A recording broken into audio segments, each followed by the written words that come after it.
Welcome! Today we're looking at something incredibly practical. We're breaking down a blueprint that actually serves a pretty fascinating dual purpose. On one hand, we're going to be mastering the fundamental software testing tools used to debug failing tests. But on the other hand, we're simultaneously looking at the exact structural framework used to turn that highly technical knowledge into a polished, captivating 15-minute educational explainer. It's a really cool look at both quality assurance testing and technical communication. We'll be diving into a source document titled Testcraft Fundamentals, Visual and Technical Debugging Strategies, and we'll cover everything from logs and video evidence all the way to script word counts and SEO optimization. Okay, let's dive into this. Our roadmap today covers 4 main sections. First, the core debugging toolkit.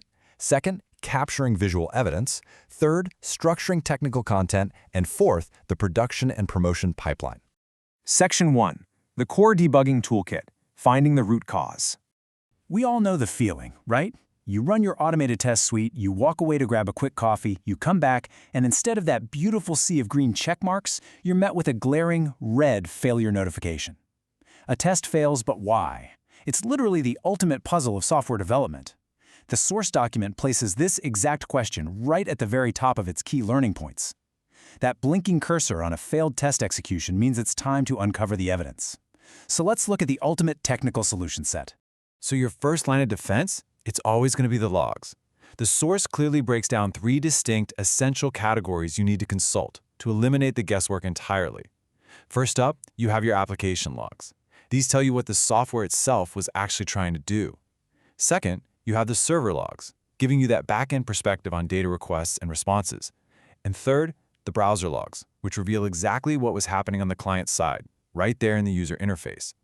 Together, these 3 logs form this complete text-based narrative of what went wrong, giving us our very first real clues as detectives. But wait, to completely round out that core toolkit, we absolutely have to turn to DevTools. Built straight into the browser, DevTools help you get right under the hood of a web page. According to the blueprint, checking these tools is absolutely vital for identifying hidden network issues, like a failing API call, and for spotting console errors that might not be immediately obvious in your standard test output. Analyzing these network and console errors perfectly completes the core technical evidence you need before moving on to the next phase of debugging. Section 2. Capturing visual evidence. Seeing the failure. All right, text-based evidence is great, but sometimes reading a log just isn't enough. You literally need to see the crime scene. Screenshots are your snapshot of the disaster. They capture the exact state of the application at the precise millisecond of failure. It's incredibly efficient for a quick glance. Video, on the other hand, well, that provides context. By recording the entire test execution, you aren't just seeing the failure. You're watching the full timeline play out, allowing you to see the exact sequence of user interactions that led to the crash. Honestly, both are indispensable for a QA engineer's visual evidence locker. Section 3. Structuring technical content. Building the episode. Now, what's really interesting about this breakdown is the pivot to the meta-narrative. How is this raw technical information actually architected into a cohesive educational script? Well, the macro pacing relies on a highly disciplined timeline. From minute 0 to 30 seconds, you have your intro. That's your hook and preview to really grab attention. Then from 30 seconds all the way down to the 14-minute mark, you have the heavy lifting, the main content, which is divided into 5 to 6 sections, packed with examples. Finally, from minute 14 to 15, the outro, dedicated to a quick recap and a strong call to action. It's a perfectly balanced 15-minute arc. So I have a trivia question for you. Exactly how many words does it take to fill that 15-minute explainer timeframe? 2,300. The blueprint reveals this target word count assuming a natural conversational speaking pace of about 150 words per minute. It's a fantastic behind-the-scenes metric. It ensures the script is substantial enough to be informative, but paced comfortably enough that the viewer isn't totally overwhelmed. Right, so filling that 13.5-minute block of main content requires a really meticulous microstructure. It's like a giant puzzle. Notice how the content is sliced into these digestible 2 to 3 minute technical segments. You spend 2 to 3 minutes defining the topic and why it's important, another 2 to 3 minutes on core concepts and theory, then 2 to 3 minutes on practical application. You follow that up with 2 to 3 minutes of real-world examples and another 2 to 3 minutes on best practices and gotchas to avoid. Finally, you wrap the segment with 1 to 2 minutes on tools, resources, and next steps. It's an incredibly focused, modular way to keep a highly technical presentation moving along without ever losing the audience. Section 4.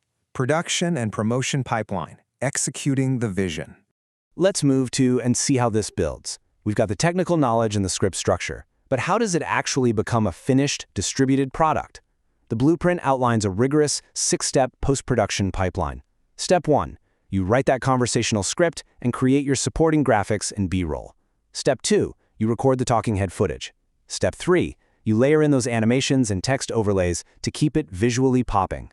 Step 4. Professional editing and color grading for that premium feel.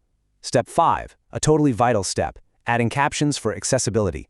And finally, Step 6. Creating an eye-catching thumbnail and optimizing the title and description for SEO. Every single step is deliberate and necessary. Well, producing the explainer is really only half the battle. The other half? Getting eyes on it.